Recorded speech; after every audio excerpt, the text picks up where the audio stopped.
everyone. You're listening to Draws in Spanish. If you're new here, I'm so excited to have you. Thanks for tuning into the show.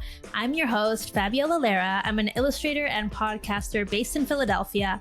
And on Draws in Spanish, I chat with Latinx visual artists and designers to discuss everything from their identity and culture to their creative process and work. Today, I'm talking to Mexican paper artist Andrea Cira, based in Kansas City. Andrea designs and cuts together vibrant and intricate compositions that are infused with her Mexican culture. She's currently working on a papercut project where she redesigns the Loteria images with her papercut creations. Before we get started, remember that you can also watch this episode over on YouTube. All you have to do is search for Draws in Spanish in the YouTube app or click the link in the show notes to go to youtube.com/Fabiolita Draws to watch this episode and subscribe to the channel. Plus, remember you can join the free Draws in Spanish Discord to connect with other Latinx artists using the link in the show notes or going to drawsinspanish.com/chat. I'll see you over on the Discord. So keep on listening to hear us talk about how Andrea landed in Kansas City, of all places, how she juggles her full-time job with her freelance career, and her process for filming engaging TikToks and Instagram Reels to grow her channels. Okay, let's get into the conversation.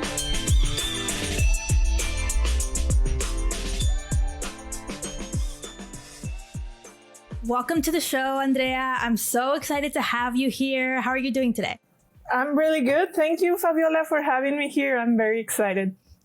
Yay! Okay, I can't wait to talk about everything. Before we get started, can you tell me a little bit more about your background? I know in your Instagram you have that you're Mexican, but I want to know more. Yeah, I'm Mexican. I moved to the United States 3 years ago. So I'm a baby here in the United States. Yeah, I was born in Guadalajara, Jalisco, but my family and I moved a lot.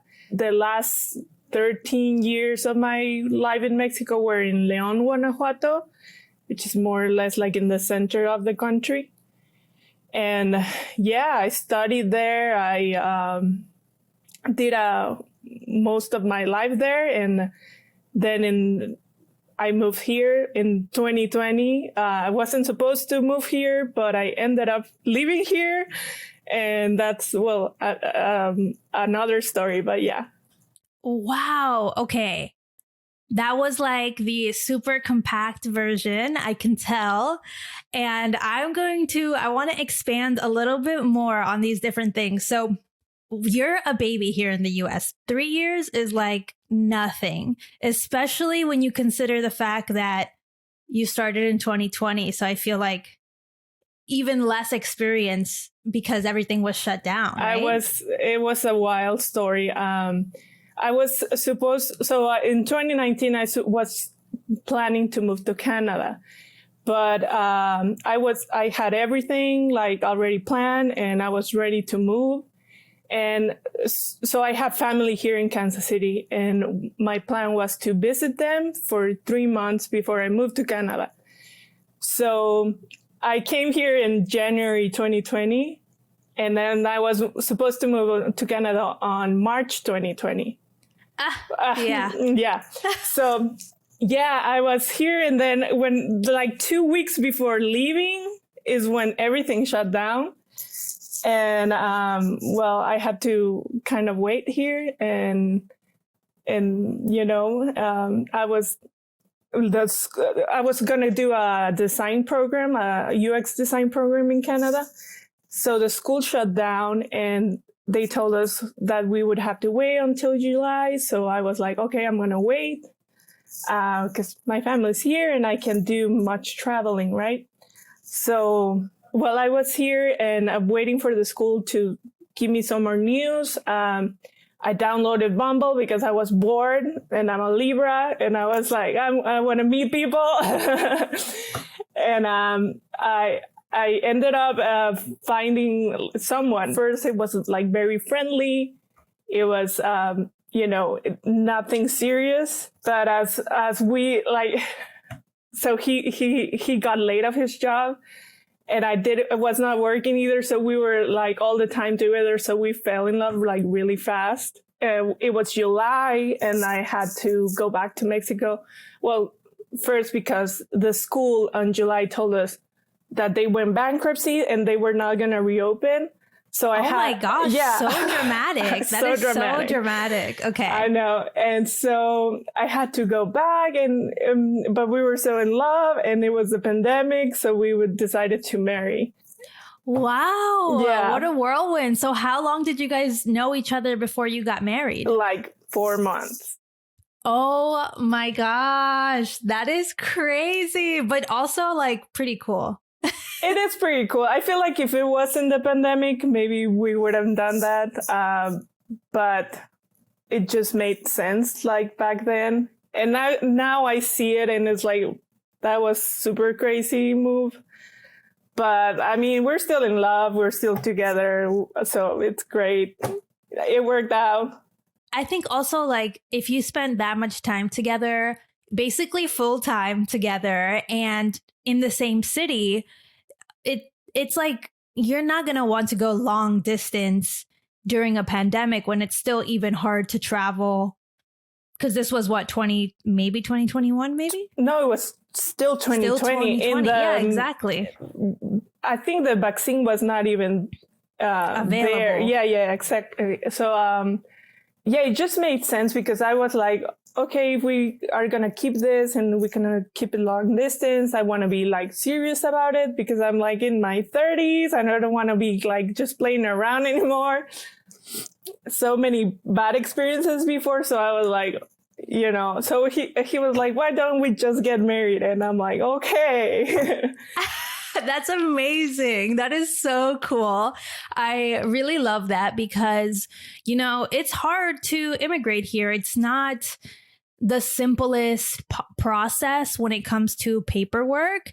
So, and traveling back and forth during a pandemic was not going to be easy with the visas and everything like that. So I totally understand. What was your status in the US before getting married? So I was in a tourist visa. And so, I mean, my family lives here, but they all had like green cards, but I didn't have that. So that's why I never lived here or never plan on living here. I ask this because I know a lot of people who listen, maybe they're like, I want, curious, like, how did she do that? How did she move during the pandemic?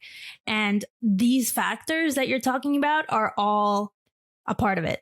Yes. And I think we kind of did it too because my oldest brother, went to a very similar process.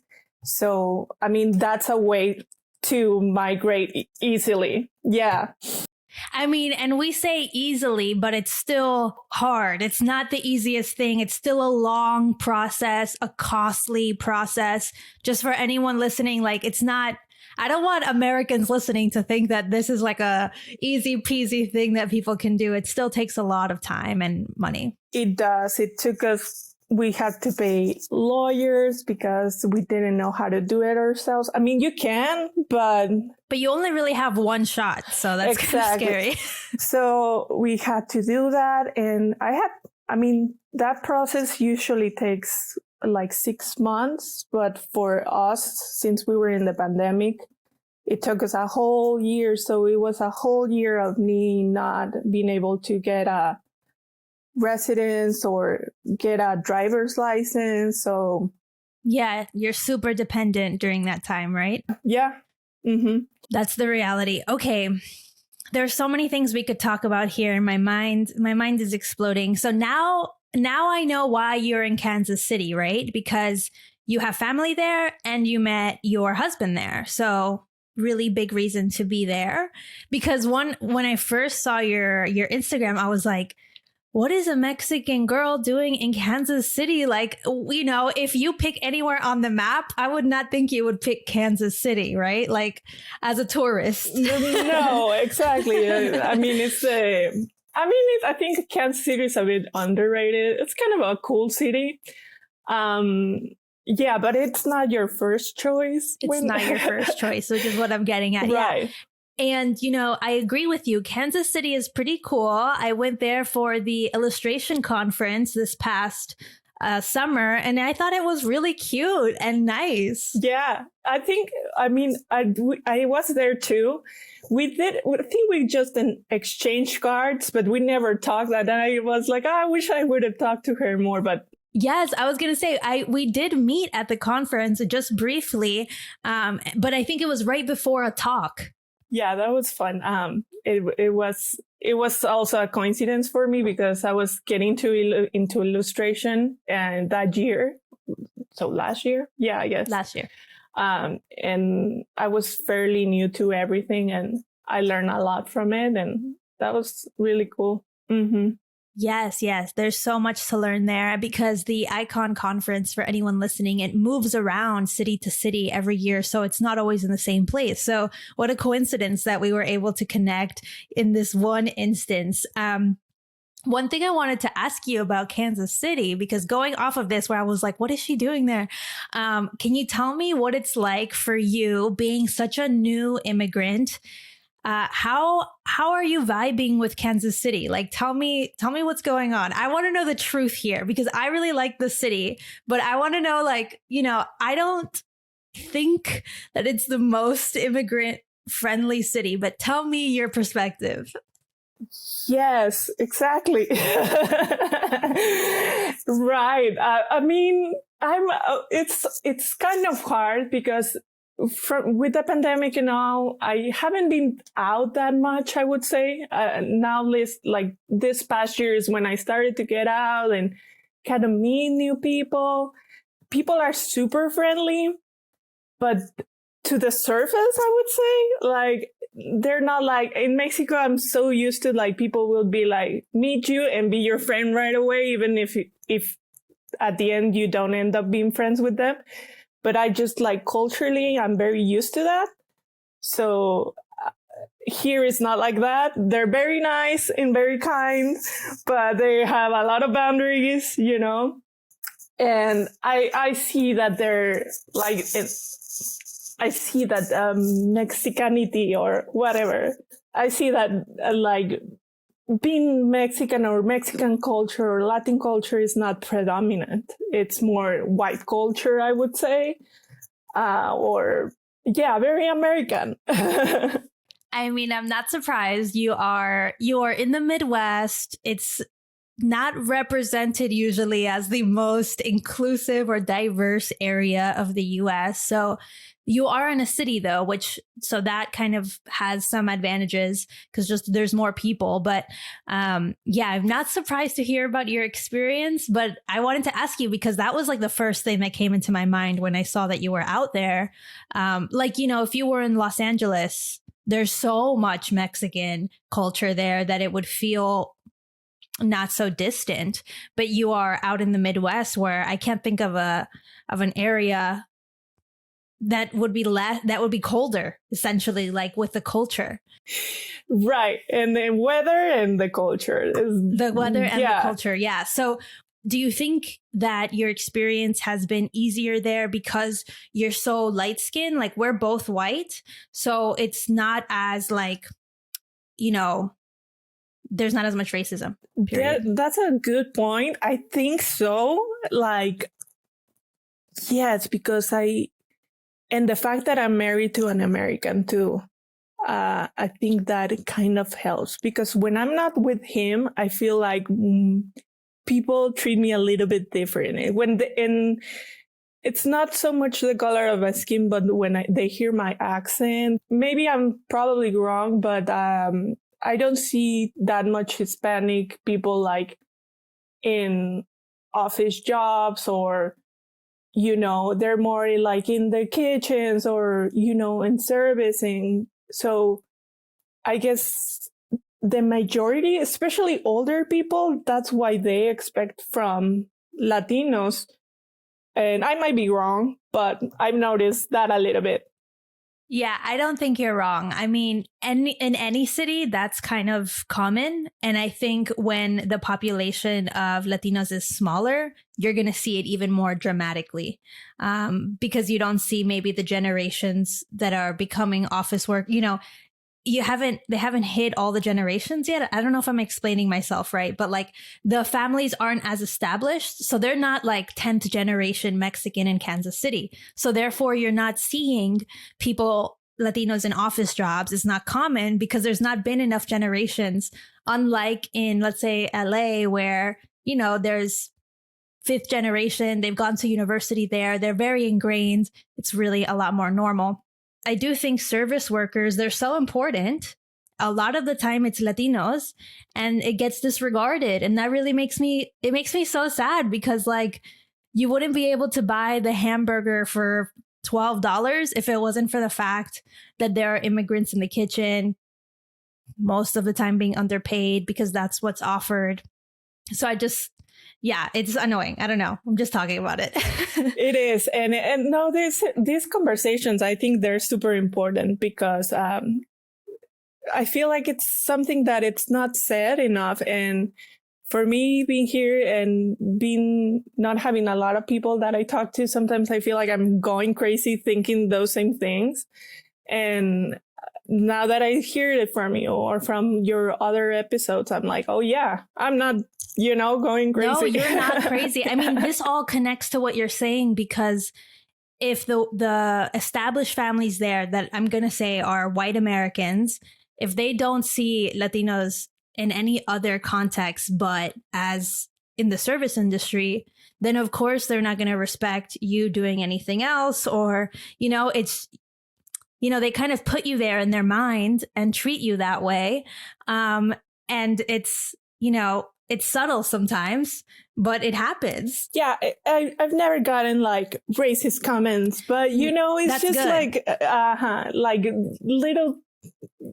little thingies right there that sometimes come up and like, I'm glad you've never gotten anything because, it's common sometimes to hear something like, speak English here, or in this country we speak English, or those kinds of things, or people who pretend to not understand you, even though because you have an accent, but you speak English amazingly.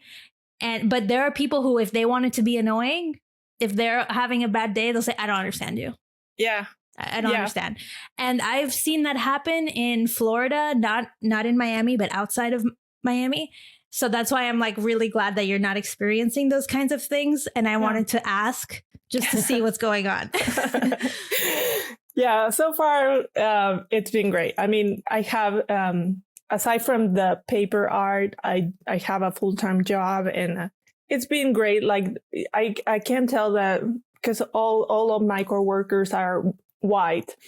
So I can tell they're trying to give their best to be kind and nice. And I appreciate that. That's amazing. Yeah. So it's been difficult, but at the same time, like, well, it is what it is. And it's not terrible. Yes. And it's also going to be difficult anywhere you go in the US. I think immigrating wherever you go is going to be tough. Mm-hmm. Because you can find people who are racist or prejudiced anywhere. So I'm not trying to say this only happens in the Midwest at all, because it happens everywhere. I just wanted to get your experience. So can you tell me a little bit more now about how you found paper cutting? Because that's such a specific type of art. And I just want to know, like, how did you come to that? Pause for 2 seconds because I have to remind you that you can become a patron of the show and get an extra 30 minutes of this exact episode and conversation with Andrea. That's 30 extra minutes of amazing knowledge from Andrea and juicy details. So if you want to get an extra 30 minutes of the show, head over to patreon.com/drawsinspanish to join. At the $1 level, you get promo-free episodes, so you'll never have to hear this again. And you get personal podcast episodes from me about my personal art career. At the $3 level, you get extended episodes of every episode from season 2 in both audio and video format. So it's up to you. You can watch it or you can just listen. So if that sounds good to you, head on over to patreon.com/drawsinspanish to become a patron and check out all the perks. Plus, you'll get that amazing, rewarding, warm, fuzzy feeling that comes with knowing you're directly supporting the show and helping me make each and every episode. Go check it out. Now, let's get back into today's episode. So I guess Like I started when I was in college. What did you go to college for? So I studied industrial design in Leon. And the reason why I chose industrial design is because I could try different things. And it's very broad in like trying materials and processes and all of that. And I think that's how it started. Like I would do a few projects with paper, not paper cutting, but with paper. And then I remember I found like an artist. Her name is Elsa Mora, and she's Cuban American. And when I saw her work, I was like, oh, I want to do that. Like, she's like, that's an amazing feeling, right? Yes. Like, I was like, what? Like, she would make like compositions with paper and like very magical. I don't know how to describe it, but I was like, I want to do that. So I started doing a few things like without any training or anything. And then I was not consistent because, well, I don't want to blame Mexico, but I had to work very hard all the time there. And I barely had time for my art or find a space, appropriate space with enough lighting or having the money to buy my materials. So yeah, because it's a time intensive craft. You can't just do it like while you're watching TV on the side, on the couch. Like you have to really focus. Yeah. Right. So I kind of stopped. I would do a few things every now and then, but until I moved here and I was going through my immigration process and I had a lot of time. And one day my husband was like, oh, I saw your Instagram back then when I had like 3 followers. And he's like, oh, why didn't you do a portrait for your dad and make up his dog? And so I did the dog and I was like, oh, that's cute. And I uploaded it to my Instagram and I was like, oh, people like it. So that's cool. And I kept doing more and more. You felt compelled to just keep going. Like you were getting positive reinforcement from Instagram. You had plenty of time. You had your husband being like, why don't you make supportive, more? Yeah. Yes. Oh, that's amazing. So you were able to continue just making and making and making. Yes. I think that was very key. And it's a very sweet spot that not a lot of people have opportunity to have. And I'm glad that happened because I felt like I found my passion, you know? And yeah, that's how it started. And people would ask me for portraits and, you know, that's like how I kind of improved my technique a little bit. A lot of your work, Andrea, is focused around your Mexican culture, which we were talking about earlier in the episode. Obviously, it makes really a lot of sense to me because you're a fresh immigrant, right? So you're very much still have Mexico in your heart. So I can understand how you draw inspiration from Mexico. But how do you feel you stay connected with Mexican culture all the way in Kansas City? It's hard. I don't know. Like with my family, I kind of keep on with that connection. But they've been living here for a long time. It's more about like when I talk to my mom, she's still in Mexico. And when I talk to my friends, even though I don't talk to them like as much as I would like to, but that I follow a lot of things that are Mexican related, some artists, you know, on TikTok, I get a lot of Mexican things because I guess the algorithm still thinks I'm in Mexico. I don't know. The algorithm knows you're Mexican. The algorithm knows. So I guess that way. So it's hard, but if I want to keep feeling like Mexican, I have to go back at some point, and I hope this year I can do a trip there. Yes, I really hope so too. So you can see your mom and your family, the family that you don't have in Kansas City. I totally understand that. And how has your family, both in Kansas City and in Mexico, how do they feel about you pursuing art? Well, it's very strange to them. I feel like culturally, if you're a Mexican and you come to the US, you're not coming here to make art, right?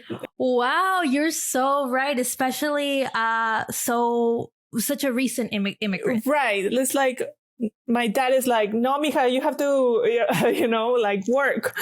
You have to put yourself, like ground yourself, or. Do they want you to go to school there or something? No, not really. But they like the idea of me having like a serious job, like an office job. Yeah, and I have it, and so they kind of chill down with me.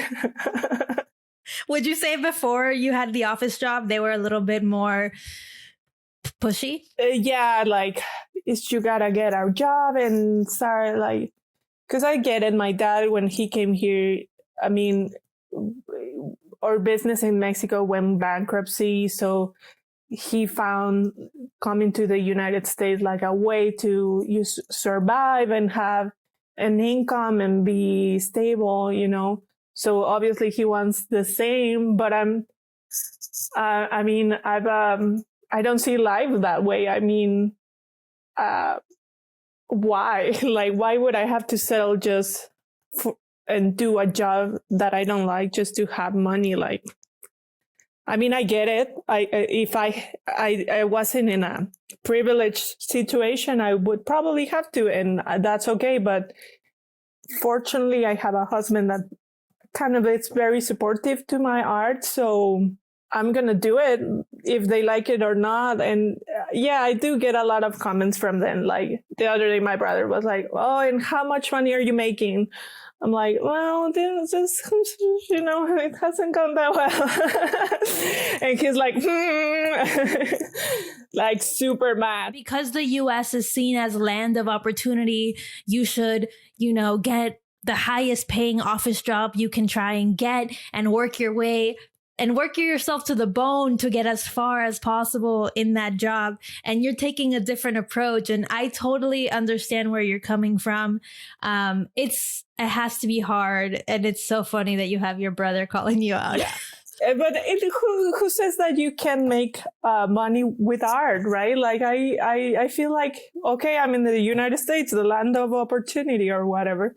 Well, I'm going to make money with my art, and why not? I fully agree. I think that it's not perceived that way. There's a common misconception that you have to be a starving artist. And the wonderful thing about the US is that there's an industry for almost everything. So you can make money off art here, and just common people, right? Office people, they don't know that these industries exist and that they're thriving. And they are more unstable than something like an office job, but they're still there. And I mean, this is why I made the show, right? To be like, this is what's happening. People are making money. And for a long time, it was mostly just white dudes who were in this industry. And I'm like, no, it doesn't have to be this way, right? We can all it doesn't have to be this way. And make art for Latinos too. Like, why not? Like, I don't have to be pleasing white aesthetics. Like, I can do my own thing and have my Latino audience and my immigrant Latinos audience, and I'll make money. I'll see how I do it, but I don't have to be conforming to what is expected of art, of abstracts and pastels. Yes. I totally know what you mean. I mean, you can, if that's what you wanted to do, go for it as well, but you can do your own thing here. And, I'm so glad I asked you this question because, yeah, I think a lot of people, especially kind of new generations of Americans, it's kind of the hardest time to try and pursue something like this, like a creative freelance industry, as opposed to the typical route that your family wants you to go. Yeah. Because it's stable, and I get it.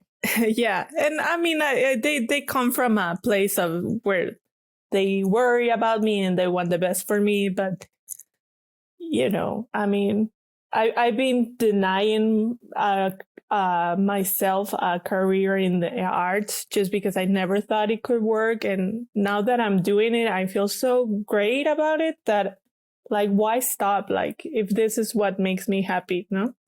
100%. I want to talk a little bit more about too the fact that you have a full-time job and you're still pursuing art. I think this is a really important thing to talk about because a lot of people feel like if they're not full-time with their art, they're not an artist or they're not enough of an artist. And it feels like insufficient, like you're not doing enough.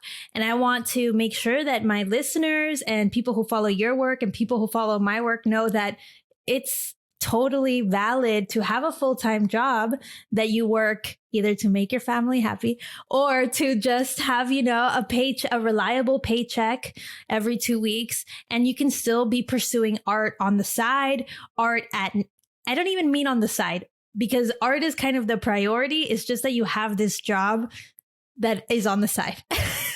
Right. And it's 8 hours a day. Yeah. A day. Yeah. So can you tell me a little bit about your experience with that, how you're balancing things, just how you're viewing it? Because I think it's super important for us to talk about. Yeah. I mean, I decided to take it because my husband and I are looking to buy a house. So we just need that stability. That is so legitimate because it's really hard to buy a house as a freelancer. The bank is conventional. They want you to have a full-time job no matter what it is. So that is a really good point. Yeah. And also because I'm not sure if this thing that I'm doing, I hope so. And I want to dream and work very hard for it. But I want to make it work at some point where I could say, oh, I live from making my illustrations. And that would be great. But on the meantime, I have this other job that it's a great job. I mean, I'm a graphic designer there and like any corporate job, well, this is a nonprofit that I work for. But there's a set of rules that you have to follow, like the branding book, and you cannot be that creative. And for me, that's tough because if I could, I would, redo everything, but you can't. But that's okay because I have this other thing that I do, and that's where I can go crazy if I want to. Mm-hmm. Yes. And I'm very lucky because I work the full week, but only 2 days. I go to the office. So and they prioritize a lot of it's a really good nonprofit. Like they really care for their employees. And so they care about your mental health. So they never really put me like a ton of work. Like they're like, okay, this for the week, and that's what you have. So I just work. So you're able to like manage your time really well. You're not super stressed out. Exactly. That's amazing because that's the kind of job that you need so that you can still have energy and be creative when you want to make your own artwork. Yeah. And I would say I'm lucky and I have more time for my art, but I don't want people to get discouraged and think like, oh, well, I have to have the perfect job so I can make art. Because now that I think about it, like if I was in Mexico again and I had one of those stressful full-time jobs that I've known what I know today, I would still do my art and I would dedicate at least 15 minutes a day, because it's so important for your soul, I think. Like you have to do it. And if anything, if you're an artist, it energizes you to make that little bit of art like every day. Yeah, I totally agree. Even if you have a stressful job, it's great to be focusing on your artwork. And, eventually the time, hopefully, I really believe it will come that, the priority shifts and your full-time job becomes your part-time job and everything switches and you're suddenly making a living off your artwork.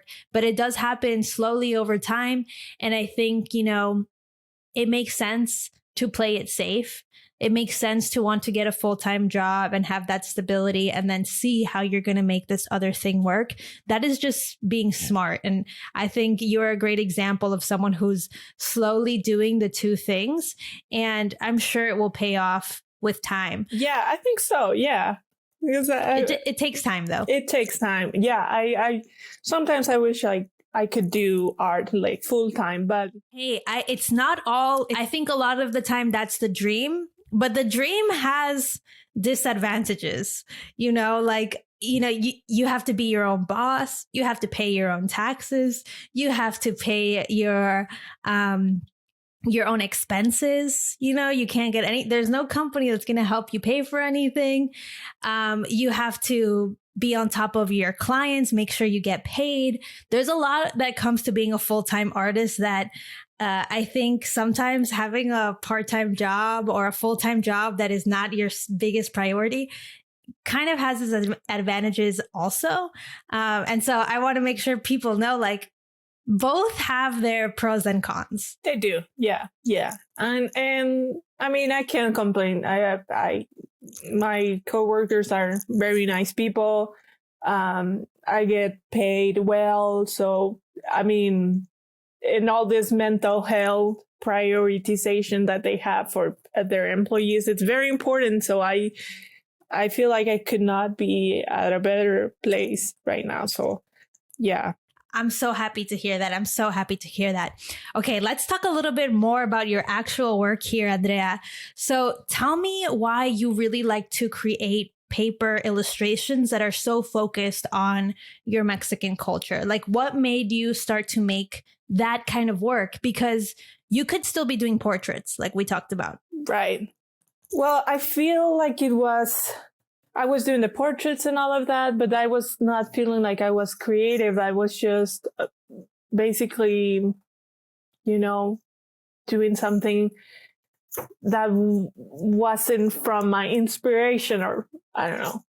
You were just taking the assignment. Exactly. And it all comes from a place where I was feeling that, and also, like, here in Kansas City, I was feeling kind of nostalgic about Mexico and, you know, like missing that richness of colors and, you know, so many cultural things that Mexico is so known about. And I just wanted to do like something that reflected that and bring me or make me feel like I was at home or there, you know.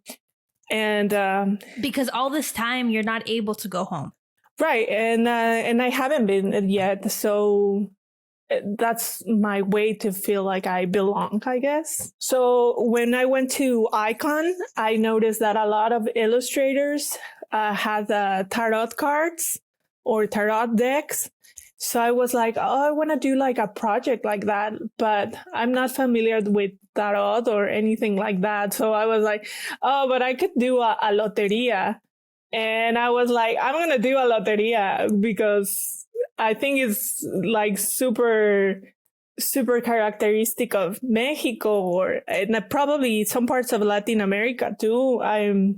Turns out a lot of people know loteria. I didn't know that. So that's how I like took that project, and I was like, I'm gonna redo every card with my own style, so I can develop my own style and my voice on that. And it was funny because I didn't think it would get attention, but that got me a lot of attention lately. Yeah, these personal projects, and specifically this personal project that you develop with Loteria, has been really well received on Instagram and even on TikTok, right? Yeah, I would say so, yeah. And that's amazing because a lot of people are like, they feel like it's really hard to grow an audience. But a lot of the times it takes a personal project like this where you're consistent, you're sharing it, you're proud of it, you're excited about it. And that's what gets kind of the ball moving. I am so excited that you're doing this project. I think it's so cool. And I've seen a lot of tarot decks, I've seen a lot of tarot cards, and I haven't seen so much Loteria, and I definitely haven't seen paper cut illustrations plus Loteria. So I think it's amazing when you put these, it's not like the most crazy, hard, difficult idea, but it has your own unique stamp, and that's perfect for you, And I think a lot of people are like, what should I make? What should I make? And it's like, go back to what inspires you, put your personal taste to it, and maybe that's kind of the gold for you. Right. Just because I started doing it just as an exercise. It wasn't like, oh, I'm gonna, conquer the world. Like, it was just like a fun project for me where I could experiment, do it as I wanted, refine my technique, and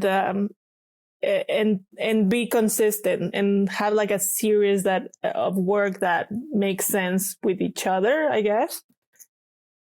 So like, I think if you're like in a phase where you're starting out, that's a good way to do it. Yeah. Yeah. Just putting together a cohesive series, however long it needs to be, is up to you, but something that really shows people time after time what you're capable of and your vision. Because I think a lot of the times are like, people post one thing and it doesn't get a million likes and they're like, oh, nobody likes it, I should abandon the idea. But maybe you need to make it like 10 more times, 20 more times, 54 more times. I think that's how many are in Loteria, right? 54? Yeah, 54, and I'm only on 14 so far. So you have plenty to experiment with, which is amazing. So going to like a little bit more of the technical side, because your craft is so technical and hands-on, how do you go about planning these pieces? Because when I look at it as a 2D illustrator, it's really hard for me to kind of think about the planning and the sketching of it. Walk me through this for people who are curious about paper cutting. I mean, I'm very like, I wouldn't say I have a linear process. I'm very much intuitive with the way I work, but really, because they look so intricate that to me, I feel like it has to be super planned beforehand, but you're not? No. Yeah, I mean, I do have the idea. I have it in my head for a few days and try to mix some concepts there. And then I would do like a sketch, like a very ugly sketch, because believe it or not, my drawing skills are not good. Yeah. That's okay. I'm sure they're better than you think, one. And two, you're still getting the vision there. I think maybe it could be your graphic design understanding that helps you create these, even if you don't feel like the strongest illustrator. Right. Yeah. So, I do it just for more, just so I get like the basic idea of things. But then after that, I just start like, I don't even use tracing paper anymore. And it depends on how I'm going to cut the pieces. Sometimes I use Illustrator to make like the basic shapes. And I use my Cricut sometimes to cut them. But for this Loteria series, I've been trying to be doing everything by hand, just because I want to get better at cutting and, technique. Exactly. But it's just as I go, I kind of figure out things as I go. And I used to think that was wrong, but I've been reading more about creativity lately, and I've learned that's the normal way to approach things. Like, experiment, see if it works, if it doesn't, And I like that because I tend to not be very structured with my way of working. So yeah, I kind of improvise like. Wow, I'm so impressed, because some of the pieces that you have, they have so much detail that in my mind, I'm like, you must have really planned all those details beforehand, because it's not like drawing where you just add a little another mark. You have to really go and cut it and make sure it's the correct size and all these things. So I'm really impressed that your process is so intuitive. Do you think that the process of cutting it yourself is what is more exciting to you than using something like the Cricut where you have to go into Illustrator and create the PNG and then, what's more fun to you? Oh, definitely is just cutting it myself, because people would think, oh, she uses the Cricut, that's so easy. No, I think it takes me more time using the Cricut because I have to trace everything on Illustrator and then save it as a SVG or what is it? Yeah. PNG sometimes. Yeah. And then upload it to the Cricut design station or design space and deal with the Cricut design space, which is terrible. It's terrible. It's the worst. I don't know. People who use it, they make it look so easy on TikTok. And I'm like, that piece of equipment is so hard to use. It's not friendly. Yeah, I mean, it's cool that you can cut things in your house, but it's not intuitive. It's very hard to use. It adds technicality to the process. Yeah. And so sometimes I'm like, why am I going to trace this in Illustrator and then cut it when I could cut it myself and it takes me like less time? And you have more control, right? Right. And because you're really good at cut. I've seen you on these TikToks cutting the paper. You have so much control, or the sharpest blade I've ever seen, because it's like so clean every time. So you've really perfected your process. I could see how the Cricut is just clunky. Yeah, and I do use it. I like to cut the letters, or when I have to be super precise about certain things, I would use a Cricut. But yeah, I like using my knife a little bit more just because it's more fun and I can experiment more and see how it looks like right away. And I've been practicing for a long time, so I don't get like scared if I get caught or. That's true. That's a good point. You already have experience and you know what you're capable of, and then what you need to export to a machine. So that's also smart too. By the way, this is off topic. The silhouette cutting machine the software is so much better than the Cricut. Is it? It really is. I have both, and that's not the Cricut because it's like Illustrator. Anyway, I'm getting off topic, but it's like Illustrator. You can make a shape, you can make the shape and cut it. You don't have to take it. Oh, good to know. Maybe my next one will be a silhouette. You can trade it. Yeah. Okay. But I'm just saying, I'm just talking. Now, another thing I wanted to talk to you about is that one time you shared on Instagram that overthinking destroys. And I found this very interesting. This is a very powerful statement. And so I wanted to ask you, can you tell me more about what you mean with that? Yeah, I mean, I feel like, well, it all comes from a place that I feel like as a child, I was very creative. And then I stopped doing creative things because I would see people that were better than me. And, I would compare myself a lot. And so I think all my 20s, I always felt like I had something to express and I was artistic, but I didn't do much about it. Like I was hidden because I would be scared about what other people would say or, and so I would be overthinking and or I would have ideas and I would not develop them, or I would not put them into work because I would be like, no, this is terrible, or what's the point, And since I've been working like more with more, momentum, and I've been gaining a lot of momentum, and I realized that it's not about having the greatest ideas, like you mentioned.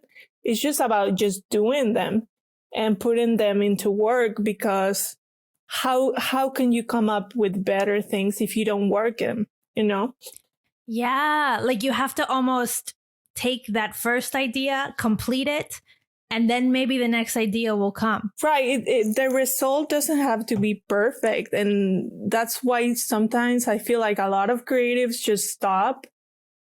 And even when they're in the first phases of their career, like they don't want to jump on that because they're scared of being criticized or, but it's just about just doing it and don't giving a bit of what other people think and putting it out there. Like, I spit, and putting it out there, like, because I think that's a very important part, like sharing it. You think sharing it is just as important as making it? Yes. Tell me why. Because I feel like so I've been reading that Rick Rubin book, the new one he released. Oh my God, I just got a TikTok for that book and I was going to buy it. Now you convinced me. Yeah, I get it. I haven't finished it, but there's one chapter that I read about that an artist, to be an artist, you have to be vulnerable and having work and being willing to put it out. If you're not willing to put it out, then maybe you shouldn't be an artist because it's about vulnerability and, yeah, and if you make work and nobody ever sees it, were you an artist? I don't know. It's hard, like if you die and people finally see your work, then yes. But if no one ever sees anything that you make, I don't know. Like, that's kind of, I guess you made it so there's some reward there, but you have to share it with others. Right. And because it should be for not only, I guess it shouldn't be only for you. You need to share it to inspire, to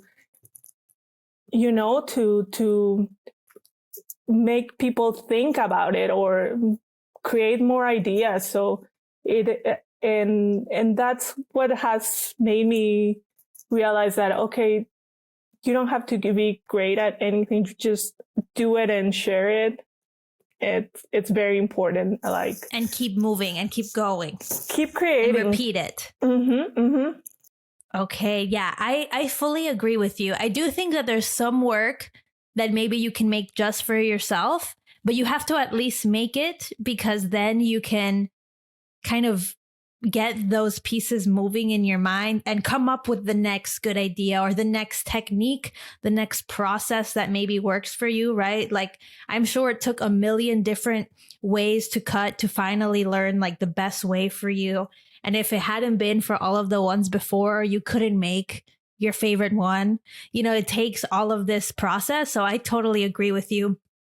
I think it's funny that you say this, though, because you have over 60,000 followers on Instagram and a lot of followers on TikTok, but you rarely post like your face. And you even mentioned that you don't like to post your face.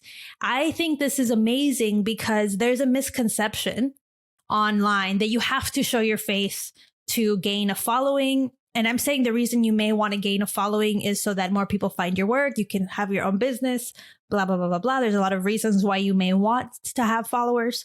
So tell me how you were able to kind of grow this account without showing your face. Because a lot of people they're like, I don't want to show my face, so I'm not even going to try because it's going to be impossible. Yeah, I mean, I took my one of my weaknesses that I'm not very social and visible. I'm not like that. So, but I was like, okay, how am I going to connect with people? There should be a way where I'm not like actively showing myself and talking. Because to be honest, I feel more connected to processes and things, me personally, than when people are like actively like talking. Just because I'm more introverted in myself and that's how I work. So like I was like, how am I gonna connect? Like, well, maybe telling a story through this video, but making a pleasing video, like not just my process and, make it with a light that is nice to see or in a space that it's well, not sometimes clean, but you know, aesthetic and beautiful. right, and create an emotion, no, in the process. Because I'm assembling things, and I'm not just assembling. I'm creating like an emotion. The way I place things, like, you know, and that's why I feel like I'm connecting with people, and the theme also has a thing to do with it. Yeah, the Loteria project, for example. I think this is super smart because so much of your work is the process. It's not just the final. Like the final is beautiful, but it's so amazing to see, right? Like when you see it, you're just think, how was this made? Like because it's paper, because it's 3D, because there's shadows, you know, the light, how the light hits it affects the shadows. You just are dying to know, how did this happen? How could you make it? And I think it's so amazing that you're inviting people into this process, because it just makes so much sense. And you already know that it makes so much sense because people are connecting with those videos. And I wanted to talk about it because a lot of artists that they feel are introverted, they just don't post anything. They post the final. They just post the final. And I'm like, the process is half of it sometimes. Right. And I feel like also they struggle with they're like, oh, my reels don't get any views, but are you putting any effort to make them aesthetically pleasing? You know, like do some work on the editing, put more light, try to be like, if you see a reel or a TikTok, why do you keep watching it? Why don't you take that time to be like, well, is this entertaining enough? Are they going to scroll? You know, that's why I try to do. You have to ask yourself, like, you have basically like like a second to maybe get the person's attention before they go to the next video. So you really have to captivate them in that first second. Your videos do that because it's so pretty and you're so curious to see how it's all going to end, you know, how all those little pieces are coming together. And this is something that a lot of artists could do with their process. It's not just, you know, only to paper art. It could also be with illustration, 3D, whatever, any type of artwork. People are curious to see beyond the final how it was made. And I think you're just such a good example of someone who's really taking the time to produce these videos thoughtfully. And like you said, a lot of people do one video and they're like, oh, it didn't do well. I'm like, this is your first time editing. You're not even going to try to get better with the next edit, you know? Like art, every single one gets better. So you have to keep practicing. And I just want people, if you're listening and you're like, I can't be in front of the camera, so I can't have a big Instagram, you need to go check out Andrea's Instagram because she's not often in front of the camera and her reels and TikToks are amazing. And I just feel like people sometimes use that as an excuse to not show up at all. Yeah. And when I started making reels, they were not good. Like, but then I kept practicing, like what other way? You have to take that approach of being an artist in like in other areas, right? Not just your illustration. Like, how can I make this beautiful, this video? So, yeah. Mm-hmm. And I just think a lot of people get discouraged too soon. And that can happen with your own art and also with how you present your art. Because it's two different processes. Are you always recording while you are making, or are you recording after you make it? Yes and no. I would. So when I'm recording, I just record a little pieces of a little thing that I'm cutting. I'm not doing a time lapse of all my process. Like I've seen that a lot of people do that, but I'm like, why don't you do like tiny videos of a little bit of your process? And that's what I do. I do that and then I just paste them together. And that works. That tells a story and it's like, it takes the viewer through a final thing, right? Right. Yeah. And do you find that you create the final reel like once you're done with, immediately when you're done, or maybe days later when you feel like sharing it? I'm curious like how you get into a rhythm with posting and sharing them. I find for me, sometimes I record a lot and then I'm like, I'm done with it. I'm like, I don't know if I want to edit it anymore. Like I'm over it. So I'm curious how you're doing it.